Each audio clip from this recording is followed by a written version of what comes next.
इस मूवी में हमें फैंटेसी, रोमांस और एडवेंचर देखने को मिलेगा और कैसे एक मौके के पीछे गेलिंडा ने अपनी दोस्त एल्फेबा को धोखा दिया और खुद बन गई परी माँ। सबको खुशखबरी सुनाई जाती है कि वेस्ट की जादूगरनी मर चुकी है। यह ओजेन सिटी बहुत खूबसूरत स्वर्ग जैसा। वो लोग जादूगरनी के मरने की खुशियाँ मना रहे हैं, नाच रहे हैं कि तभी वहाँ परियों की रानी गेलिंडा आती है। वो बहुत खूबसूरत है। सब लोग खुशी खुशी उसका स्वागत करते हैं। वो सबको खुशखबरी सुनाती है कि हाँ, वेस्ट की जादूगरनी मर चुकी है। वो लोग खुशियां मनाते हैं। अब गांव में चुड़ैल का मनहूस आया नहीं। वो उसके पोस्टर्स फाड़ देते हैं। गेलिंडा सबसे खुशी खुशी मिलती है। गेलिंडा जाने लगती है तो एक छोटी सी बच्ची उससे सवाल पूछती है कि जादूगरनियां क्यों बनती हैं। वो बताती है कि जादूगरनियां पैदा नहीं होती, बल्कि उनके साथ किए गए रवैया उन्हें बुरा बना देता है। हर जादूगरनी का एक बचपन है। एल्फेबा का बाप जो कि मंचिकलैंड का गवर्नर है और उसकी एक माँ है। गवर्नर को एक रात के लिए बाहर जाना है और जाने से पहले अपनी बीवी से प्यार करता है और रोमांस करता है और चला जाता है। उसकी बीवी का भी एक सीक्रेट है। गवर्नर के जाने के बाद वो अपने बॉयफ्रेंड को बुला लेती है और उसके साथ मौज मस्ती करती है, रोमांस करती है और पूरी रात गुजर जाती है। ये वो वक्त था जब जानवर और इंसान इकट्ठे रहते थे और वो इंसानों की तरह बातें करते थे। मिसेस गवर्नर की डिलीवरी का वक्त है। जादूगरनी पैदा होती है। वो सबसे मुख्तलिफ है। उसकी माँ के खूबसूरत सैंडल वही है। गवर्नर खुशी खुशी अपनी बेटी का इंतजार कर रहा है, मगर ये क्या, वो तो एक ग्रीन कलर की बच्ची है। गवर्नर उसे नहीं अपनाता। वो एक जादुई बच्ची है और उसके रोने से चीजें हवा में उड़ना शुरू हो जाती हैं। उसकी नैनी डॉल्सी बेयर उसे ले जाती है और उसकी परवरिश करती है। जैसे जैसे वो बड़ी होती गई है, उसके लिए मुश्किलात बढ़ती गई हैं। उसकी एक छोटी बहन नैसी रोज है जो कि खूबसूरत है, मगर वो पाँव से माजूर है। नैनी उसका ख्याल रखने को एल्फेबा को कहती है और चली जाती है। वो उसे वंडरफुल विजर्ड्स ऑफ ऑज की कहानी दिखाती है, जिसने खूबसूरत शहर बनाया और उसे एमराल्ड का नाम दिया। सब बच्चे एल्फेबा का मजाक उड़ाते हैं और उस पर हंसते हैं। उसे एल्फेबा का गुस्सा आता है और नैसेरोज रोने लगती है। वो अपने जादू से उन बच्चों को पत्थर मारती है। उसका बाप एल्फेबा पर गुस्सा करता है और नैसेरोज को ले जाता है। एल्फेबा के लिए कुछ भी आसान नहीं था। गाँव में गेलिंडा जादूगरनी के पुतले को आग लगाकर जला देती है। सब लोग उससे मिलते हैं और उसके गिर्द खुशी खुशी नाचते हैं। गेलिंडा एक बार फिर जाने लगती है कि सबका शुक्रिया अदा करती है और एक लड़की पूछती है कि क्या ये सच है कि जादूगरनी गेलिंडा की दोस्त थी। वो बबल तोड़कर वापस आती है और बताती है कि वो उसकी दोस्त नहीं मगर उसे जानती थी। तब वो उसे अपनी और जादूगरनी की कहानी सुनाती है। काफी वक्त पहले शीज यूनिवर्सिटी में दाखिले का वक्त है। गेलिंडा अपने सामान के साथ अपनी बोट में आ चुकी है। वो अपने पेरेंट्स को गुड बाय कहती है और उसकी मुलाकात बक नामी लड़के से होती है जो कि मंचिकलैंड से है। यूनिवर्सिटी में हर तरफ गहमा गहमी है। नए स्टूडेंट्स आ रहे हैं। तभी वहाँ जादूगरनी भी आ जाती है। गेलिंडा बहुत खुश है। वहाँ आकर वो मुड़कर देखती है और एल्फेबा को देखकर डर जाती है क्योंकि वो ग्रीन कलर की है। वो सबको बताती है कि वो पैदाइश से ही ऐसी है और वो ऐसी ही खुश है। गेलिंडा उसे सॉरी बोलती है, उसकी मदद के लिए कहती है, लेकिन एल्फेबा उसे इनकार कर देती है। तभी वहाँ गवर्नर उसकी छोटी बहन नैसी रोज को लेकर आते हैं और एल्फेबा पर गुस्सा करते हैं। वो नैसी रोज से ज्यादा प्यार करते हैं और उसे तोहफे में उसकी माँ के फेवरेट सैंडल देते हैं। एल्फेबा को भी अपने बाप का प्यार नहीं मिला। नैसी रोज की यूनिवर्सिटी का पहला दिन है और एल्फेबा उसे वहाँ छोड़ने आई है। गवर्नर एल्फेबा को वहीं नैसीरोज के पास रुकने का कहता है और उसका ख्याल रखने का हुक्म देता है। प्रोफेसर फैकल्टी का इंट्रोडक्शन दिया जा रहा है। प्रोफेसर मॉनले जो कि एक बकरा है और बायोलॉजिकल आर्ट का प्रोफेसर है, और डॉक्टर न्यूमैन जो कि एक बतख है और हिस्ट्री डिपार्टमेंट के हेड हैं, और सोशल स्टडीज की डीन मैडम मालबर्ग। सब खड़े होकर मैडम का इस्तकबाल करते हैं। वो न्यू स्टूडेंट्स को वेलकम करती है। ये है मिस पुडल जो कि शीज की ड्रेस है। वो सबको good luck and welcome to Shiz कहती है। गेलिंडा मैडम मिलबर्ग से मिलती है, मगर वो गेलिंडा को इग्नोर करती है। वो सॉर्सरी सेमिनार्स में शामिल होना चाहती है। मैडम उसे कुछ खास पसंद नहीं करती और चली जाती है। मिस कॉल्टन नैसी रोज को गवर्नर की बेटी की हैसियत से इज्जत देती है और एल्फेबा को देखकर डर जाती है। एल्फेबा वहाँ पढ़ने नहीं आई, बल्कि गवर्नर के कहने पर नैसी रोज का ख्याल रखने आई है। मिस कॉल्टन नैसी रोज को लेकर चली जाती है। वो एल्फेबा की बात नहीं सुनती और एल्फेबा गुस्से में स्टॉप बोलती है और हर शय नैसी रोज के साथ हवा में उड़ जाती है। सब स्टूडेंट्स डर जाते हैं और हर चीज तहस नहस हो जाती है। वो अपने जादू से नैसी रोज को अपने पास बुला लेती है। मैडम मालबर्ग बालकनी से सब देख रही है। नैसी रोज एल्फेबा से नाराज होकर चली जाती है। तभी वहाँ मैडम मालबर्ग आती है और एल्फेबा के जादू को खुद पर ले लेती है और उसे सब स्टूडेंट से बचा लेती है। वो एल्फेबा के साथ किसी को रूम शेयर करने का कहती है और गलती से गेलिंडा यस बोल देती है। मैडम मालबर्ग एल्फेबा को अपने साथ आने का कहती है। वो खास तौर पर एल्फेबा को पढ़ाना चाहती है। गलिंडा अभी तक शॉक्ड है और अल्फाबा डीन का शुक्रिया अदा करती है और बताती है कि उसके फादर कभी भी उसे पढ़ाने को तैयार नहीं होंगे। डीन ये बात खुद पर ले लेती है, उसे परमिशन दिलवा देती है। अल्फाबा बताती है कि ये जादू उसके साथ हमेशा होता आया है, उसका खुद पर कंट्रोल नहीं रहता और सब चीजें बुरी तरह तबाह हो जाती हैं। मैडम उसे उसकी पावर्स इस्तेमाल करना सिखाएंगी और उसे एक जादूगरनी बनाएगी। वो विजर्ड्स को लेटर लिखकर अल्फाबा के बारे में सुनाएंगी। अल्फाबा शीज आकर खुश है, अब वो भी पढ़ सकेगी। वो भी अपनी खुशी का इजहार करती है। वो बचपन से विजर्ड से मिलना चाहती थी, वो विजर्ड के साथ मिलकर काम करना चाहती है। उसकी खुशी इस वक्त नाकाबिले बयां है। वो अपने रूम की तरफ जाती है। गलिंडा उसे अंदर बुलाती है। हर तरफ गलिंडा का सामान है। अल्फाबा के लिए जगह नहीं है, वो उसे दरवाजा बंद करने नहीं देती और एक तरफ थोड़ी सी जगह अल्फाबा के लिए रखती है। अल्फाबा गलिंडा का सामान एक तरफ करके अपना सामान रखने के लिए जगह बनाती है और अल्फाबा के गुस्से से दरवाजे का शीशा टूट जाता है। अल्फाबा और गलिंडा अपने अपने घर वालों को खत लिख रहे हैं। गलिंडा यहाँ आकर खुश है। अल्फाबा अपने फादर का शुक्रिया अदा करती है और नेसिगोस का ख्याल रखने का भी कहती है। दोनों सोने के लिए लेट जाती है मगर दोनों को नींद नहीं आती। वो खड़े होकर कपड़े पहनती है और एक दूसरे के सामने खड़ी हो जाती है। अल्फाबा गलिंडा का सारा सामान एक जगह ढेर लगा देती है मगर सब स्टूडेंट्स गलिंडा के साथ हैं। वो सब मेस में खाना खाने आते हैं। अल्फाबा यहाँ भी अकेली है। क्लास में भी सब अल्फाबा को ही तंग करते हैं। गलिंडा हर जगह अल्फाबा को नीचे दिखाती है। मैडम मालबर्ग अल्फाबा की परफॉर्मेंस से खुश हैं और अल्फाबा गलिंडा को डराकर हंसती है। सब स्टूडेंट्स प्रोफेसर मॉनले की क्लास में इकट्ठे होते हैं। प्रोफेसर आते हैं। प्रोफेसर सबको असाइनमेंट्स देते हैं। प्रोफेसर मॉनले एक बकरा है और अपने वोकल प्रोनाउंसिएशन की वजह से वो गलिंडा का नाम सही प्रोनाउंस नहीं कर पाते, उसे गलिंडा कहते हैं, जो कि गलिंडा को पसंद नहीं आता। लेकिन अल्फाबा प्रोफेसर की फेवर में बोलती है। प्रोफेसर पढ़ाना शुरू करते हैं। वो स्लाइड्स स्टार्ट करते हैं और बताते हैं कि एक वक्त था कि जानवरों की जिंदगी भी अलग थी। जानवर इंसानों के साथ मिलकर रहते थे, उनके साथ उनके बराबर काम करते थे मगर भूख और गुस्से ने इंसानों को भड़का दिया और वो जानवरों से उनके हकूक छीनने लगे। गलिंडा को हिस्ट्री में दिलचस्पी नहीं। प्रोफेसर आगे पढ़ाने लगते हैं कि किसी ने जानवर के हकूक के खिलाफ लिखा है। प्रोफेसर ये पढ़कर शॉक्ड है। कोई भी सामने नहीं आता। वो दुखी दिल के साथ क्लास डिसमिस करते हैं। सब चले जाते हैं। अल्फाबा प्रोफेसर के पास आती है, उनकी मदद करती है। अल्फाबा का कोई दोस्त नहीं। प्रोफेसर उसे अपना दोस्त बना लेता है। मैडम मालबर्ग पर्सनली अल्फाबा को पढ़ा रही हैं और उसे जादू से कॉइन मूव करना सिखाती हैं। कुछ नहीं होता। वो प्रोफेसर की वजह से डिस्टर्ब है। वो उनकी मदद करना चाहती है और गुस्से में आ जाती है कि लोग ऐसा कैसे कर सकते हैं और गुस्से में उसका जादू बेकाबू हो जाता है और फिर से रूम में हर शय तहस नहस हो जाती है और शीशा टूट जाता है। कॉइन दूर चला जाता है। मैडम मालबर्ग ये देखकर खुश हैं। डॉक्टर डेलमगन आज होने वाले हादसे के बाद निराश होकर अपने कमरे में चले जाते हैं और अल्फाबा उनसे बात करना चाहती है। वो देखती है कि अंदर तमाम जानवर प्रोफेसर के साथ इकट्ठे हैं और सबको अब अपनी जान का खतरा है। जानवर आहिस्ता आहिस्ता गायब हो गए हैं। वो उन्हें दिखाता है कि अब जानवरों को पढ़ाने की इजाजत नहीं। वो अपने हक में बोल नहीं सकते। उन्हें मार दिया जाता है। उन्हें गायब किया जा रहा है। अब उनकी जगह यहाँ नहीं।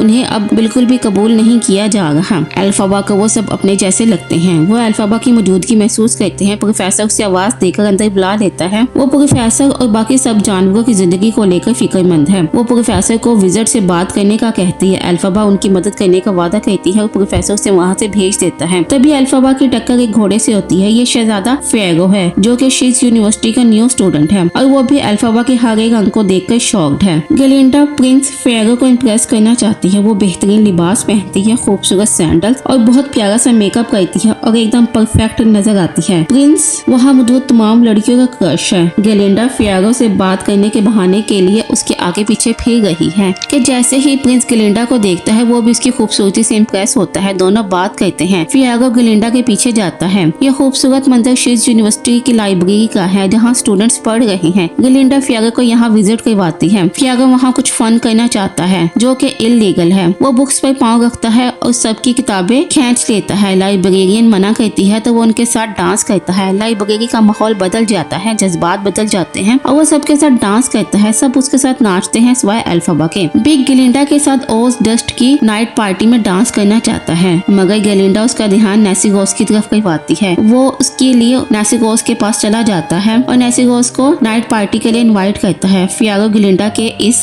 जेस्टर से खुश होता है। वो दोनों एक दूसरे के लिए परफेक्ट हैं। नेसिगोस अपनी खुशी अल्फाबा के साथ शेयर करती है कि आज उसे बिग मिला और वो भी गलिंडा की वजह से, मगर अल्फाबा को ये सब गलिंडा की चाल लगती है। गलिंडा ओज डस्ट पार्टी के लिए तैयार होती है। वो बहुत खूबसूरत लग रही है। गलिंडा की अलमारी से एक विकेट कैप निकलती है जो कि उसकी ग्रैनी की है। अल्फाबा रूम में आती है। गलिंडा उसे ओज डस्ट की पार्टी में इनवाइट करती है और उसे पहनने के लिए विकेट कैप देती है जो कि उसके लिए परफेक्ट है। गलिंडा उसका मजाक बनाना चाहती है, लेकिन अल्फाबा को गलिंडा का ये जेस्चर बहुत अच्छा लगता है। सब स्टूडेंट्स पार्टी में जाते हैं। अल्फाबा मैडम मालबर्ग के पास जाती है और एक फेवर मांगती है। अंडर वाटर पार्टी में सब एंजॉय कर रहे हैं, म्यूजिक बज रहा है, सब डांस करते हैं। फियागा और गलिंडा एक दूसरे के साथ खुश हैं। बक और नासिगस एक दूसरे के साथ खुश हैं और डांस करते हैं। मैडम मालबर्ग वहाँ आती है, गलिंडा से बात करती है, वो उसे एक ट्रेनिंग वैंड देती है। गलिंडा का सपना सच हो गया। मैडम को अभी तक गलिंडा पर यकीन नहीं। उन्होंने ऐसा अल्फाबा के कहने पर किया क्योंकि वे अल्फाबा को किसी कीमत पे खोना नहीं चाहती। अल्फाबा विकेट कैप पहनकर आती है, खामोशी हो जाती है और सब उसे देखकर हंसते हैं, उसका मजाक बनाते हैं। वो आगे बढ़ती है। ये सब गलिंडा की वजह से हुआ। वो कैप उतार कर जमीन पर रखती है और डांस करती है, वो भी बहुत अजीब और गरीब तरीके से। सब उसके डांस पर हंसते हैं। अल्फाबा का दिल टूट गया। वो कैप पहनती है और अब गलिंडा को अपने किए पर शर्मिंदगी होती है। वो अल्फाबा की मदद करना चाहती है। वो फियागा को छोड़कर अल्फाबा के पास जाती है और उसकी तरह का डांस करती है। पहले किसी को कुछ समझ नहीं आता। अल्फाबा की आंखें नम है। गलिंडा अल्फाबा के साथ डांस करती है और अल्फाबा रो रही है। वो आहिस्ता आहिस्ता सब उनके साथ डांस करते हैं। गलिंडा अल्फाबा के गले लगती है और सब अल्फाबा को कबूल कर लेते हैं। अल्फाबा और गलिंडा के दरमियान नाराजगी खत्म होने लगती है और गलिंडा उसे बताती है कि वो और फेगो जल्दी शादी करने वाले हैं क्योंकि वो एक दूसरे के लिए परफेक्ट है और ये उसका सीक्रेट है। वो अल्फाबा से उसका सीक्रेट भी पूछती है। वो उसकी ग्रीन बोतल पकड़ लेती है। अल्फाबा को गुस्सा आता है। वो उसे बोतल वापस लेती है क्योंकि ये उसकी माँ की है और उसके पास उसकी माँ की निशानी है। गलिंडा नाराज होकर बेड पर उल्टी लेट जाती है। अल्फाबा के पापा उससे नफरत करते हैं क्योंकि वो ग्रीन है। जब नासिगोस पैदा होने वाली थी, गवर्नर को डाउट था कि ये भी ग्रीन ना हो। उसके लिए उसकी माँ को दिन रात मिल्क फ्लावर पिलाते थे, जिसकी वजह से नासिगोस जल्दी पैदा हो गई और उसकी टांगे ना थी और उसकी माँ मर गई। और ये सब कुछ अल्फाबा का कसूर है। उसकी वजह से नासिगोस की आज ये हालत है। लेकिन गलिंडा उसे इस गिल्ट से निकालती है कि इसमें उसका कोई कसूर नहीं। अब चूंकि वो गलिंडा की दोस्त है, इसलिए वो अल्फाबा की लुक चेंज करना चाहती है। वो अल्फाबा पे काम करना चाहती है। वो अपना मेकअप बॉक्स खोलती है, न्यू ड्रेसेस निकालती है और उसे शूज देती है। वो उसे डिफरेंट लुक ट्राई करने को कहती है। अल्फाबा को गलिंडा की मस्तियाँ अच्छी लग रही हैं। वो गलिंडा की दोस्ती एंजॉय कर रही है। वो इसे हेयर टॉस करना सिखाती है। वो ट्रेनिंग वॉन्ड ट्राई करती है, उसका ड्रेस चेंज करने की कोशिश करती है। वो काम नहीं करता। वो अल्फाबा को बिठाती है, उसके बालों में फूल लगाती है। अगली सुबह अल्फाबा की लुक काफी हद तक चेंज है। वो अपने हेयर टॉस कर रही है और फेगो से देखता है, उससे बातें करता है। प्रोफेसर डेलिमर की आज आखिरी क्लास है। जानवर अब इस यूनिवर्सिटी में मजीद नहीं पढ़ा सकते कि तभी मिस कोल्टन सिक्योरिटी के साथ आती हैं और प्रोफेसर डेलमैन को पकड़ कर ले जाते हैं। अल्फाबा कुछ नहीं कर पाती। मिस कोल्टन अल्फाबा को सीट पर बैठने का कहती है। उनके न्यू प्रोफेसर आते हैं और उनकी प्रेजेंटेशन एक पिंजरा है जिसमें एक शेर का बच्चा कैद है। अब जानवर उनके साथ नहीं बल्कि उनके काबू में रहेंगे। अल्फाबा को जानवरों का पिंजरे में बंद रहना पसंद नहीं आया। उसे गुस्सा आता है। उसके जादू से फूल हवा में तैरने लगते हैं और सब स्टूडेंट्स बेहोश हो जाते हैं सिवाय अल्फाबा और फेगो के। फेगो शेर के बच्चे को पिंजरे से निकालता है और अल्फाबा के साथ बाहर आता है। दोनों साइकिल पर जंगल चले जाते हैं। मैडम मालबर्ग क्लास में आती है, सब बेहोश हैं। वह अल्फाबा के इस जादू से खुश हैं। वो विजिट एमराल्ड के नाम अर्जेंट खत लिखती हैं और अल्फाबा और फियागो शेर के बच्चे को जंगल में छोड़ देते हैं। जंगल में फियागो और अल्फाबा की बहस हो जाती है। फियागो जाने लगता है तो अल्फाबा उसका हाथ पकड़ लेती है और उसे रोकती है। गलिंडा को होश आता है, फियागो वहाँ नहीं है। अल्फाबा फियागो के लिए फीलिंग्स महसूस करने लगती है। फियागो शेर के बच्चे को अंदर जंगल में छोड़ने जाता है। फियागो अल्फाबा के लिए नहीं बना, वो ये बात अच्छे से जानती है। अगली सुबह अल्फाबा के लिए एक सरप्राइज है। वो भाग कर नीचे आती है। उसके लिए विजिट की तरफ से पैगाम आया है। ये एक खूबसूरत इन्विटेशन लेटर है। उसे पर्सनली एमराल्ड सिटी में बुलाया गया है। वो बेहद खुश है, बहुत खुश है। मैडम मालबर्ग उसे जाने के लिए कहती है क्योंकि ये उसका मौका है कुछ अच्छा कर दिखाने का। मैडम मालबर्ग अपने जादू से बारिश करती है। एक बहुत खूबसूरत सपनों जैसी ग्रीन कलर की ट्रेन अल्फाबा को लेने शीज आती है। सब स्टूडेंट्स देखकर सरप्राइज्ड है। नासिगोस अपने बाबा को बग से मिलवाती है। गलिंडा अल्फाबा से मिलने आती है। अल्फाबा जा रही है। फियागो से मिलने नहीं आता। गलिंडा के लिए फियागो अब बदल गया है। अब वो उसकी केयर नहीं करता। फियागो वहाँ आता है। वो अल्फाबा के लिए खुश है, डॉक्टर डिलमैन के लिए उदास है। गलिंडा फियागो को पाने के लिए सब स्टूडेंट्स को इकट्ठा करती है और अपना नाम बदलकर प्रोफेसर की प्रोनाउंसिएशन में गलिंडा रखती है और सबकी वाहवाह लेती है। फियागो अल्फाबा को गुड लक फ्लावर देता है और चला जाता है। वो गलिंडा के लिए नहीं रुका। ट्रेन चलने का वक्त हो गया है। अल्फाबा सबसे मिलती हुई खुशी खुशी ट्रेन पर चढ़ जाती है। वो गलिंडा को गुड बाय बोलती है। ट्रेन चल पड़ती है। गलिंडा भागकर अल्फाबा को कार्ड देती है।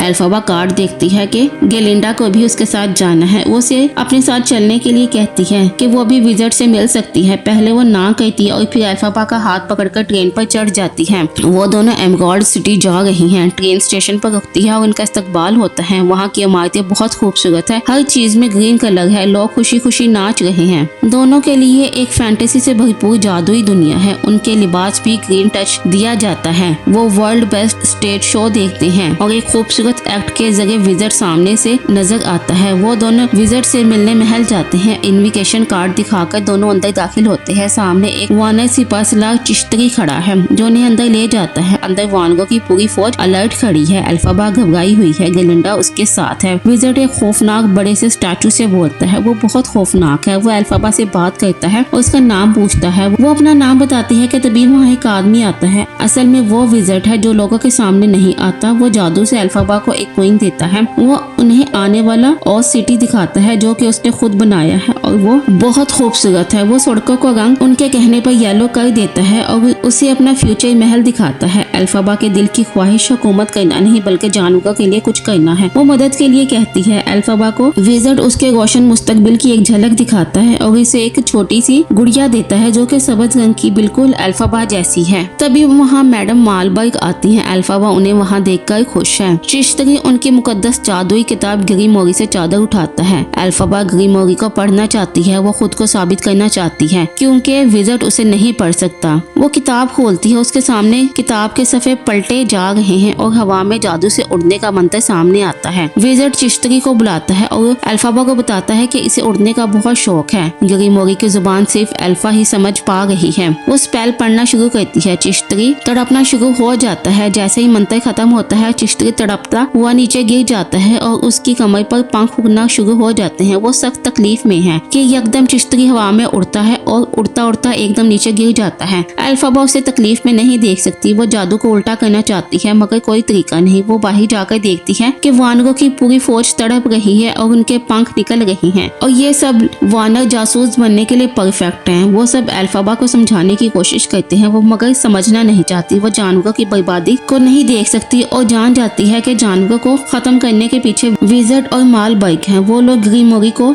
नहीं पढ़ सकते, इसके लिए उन्हें अल्फाबा की मदद चाहिए। वो ग्रीमोरी को उठाकर विजिट को देती है और उसे उल्टा जादू पढ़ने का कहती है। वो ऐसा नहीं कर सकता। वो अल्फाबा को रोकने की कोशिश करते हैं। उसे खूबसूरत घर का लालच देते हैं, एक अच्छा फ्यूचर, लेकिन अल्फाबा ग्रीमोरी को लेकर भाग जाती है। मालबर्ग गलिंडा को विजिट बनने का एक मौका देती है और उसे अल्फाबा को वापस लाने का कहती है। वो अल्फाबा के पीछे भागती है। मालबर्ग सब वानरों को इकट्ठा करके उन्हें अल्फाबा को पकड़ने का कहती है। सब उनकी तलाश में निकल जाते हैं। वानर हर तरफ से उन पर हमला करके उन्हें पकड़ने की कोशिश कर रही हैं। विजिट रिकॉर्ड रूम में जाकर सिस्टम ऑन करता है और अपने गार्ड्स को बुलाता है और उन्हें अल्फाबा को पकड़कर उसके पास लाने का कहता है। अल्फाबा गलिंडा को लेकर एक कमरे में बंद हो जाती है। गलिंडा विजिट बनने का मौका नहीं गंवाना चाहती, इसलिए अल्फाबा को रोकने की कोशिश करती है। अल्फाबा हॉट एयर बलून की तरफ बढ़ती है, उसमें चढ़ जाती है और गलिंडा को भी बुलाती है। गार्ड्स अंदर आ जाते हैं। वो बलून को स्टार्ट करती है। गलिंडा जंप करके उसके पास बलून में चढ़ जाती है। बलून उड़ना शुरू कर देता है। गार्ड्स महल की छत को बंद करने की कोशिश कर रहे हैं। छत बंद हो जाती है और बलून फट जाता है, उसमें आग लग जाती है। अल्फाबा और गलिंडा बाहर निकलते हैं। वो एक कमरे में बंद हो जाते हैं और वो एक झाड़ू से दरवाजा लॉक कर देती है। गलिंडा उसे समझाने की कोशिश करती है कि ये उसके सपनों की दुनिया है, यहाँ वो राज कर सकती है। उधर मालबर्ग पूरे एमराल्ड सिटी में अल्फाबा को चोर कहकर बताती है कि उसने उनकी जादुई किताब चुरा ली है और उनके वानरों के साथ बहुत बुरा सलूक किया है। वो एक बुरी जादूगरनी है। गलिंडा और अल्फाबा सब सुनती हैं। गलिंडा अल्फाबा को मालबर्ग को सॉरी बोलने का कहती है। अल्फाबा अब विजिट नहीं बनना चाहती। अब वो किसी भी कीमत पर उनके हाथ नहीं आएगी। गार्ड्स उनके पीछे हैं। अल्फाबा जल्दी से ग्रीमोरी निकाल कर स्पेल पढ़ती है। वो पढ़ती जा रही है कि गलिंडा उसे रोक देती है। वो होश में नहीं है कि अचानक एक जादुई झाड़ू उड़ती हुई उन तक आती है। अल्फाबा उसे पकड़ लेती है। गार्ड्स दरवाजा तोड़ रहे हैं। अल्फाबा गलिंडा के साथ चलने का कहती है। गलिंडा उसे काला गाउन पहनाती है। अब अल्फाबा अपने विजिट अवतार में है। गार्ड दरवाजा तोड़कर अंदर आ जाते हैं। वो दोनों भागते हैं कि गार्ड्स गलिंडा को पकड़ लेते हैं और अल्फाबा उनके हाथ नहीं आती। वो हवा में उछलती हुई दूसरी तरफ निकल जाती है और शीशा तोड़कर महल से नीचे कूद जाती है। वो नीचे गिर रही है कि उसे अपना बचपन नजर आता है। वो हाथ आगे बढ़ाती है कि उसके हाथ में जादुई झाड़ू आ जाता है, जिस पर बैठकर वो हवा में उड़ती हुई ऊपर आती है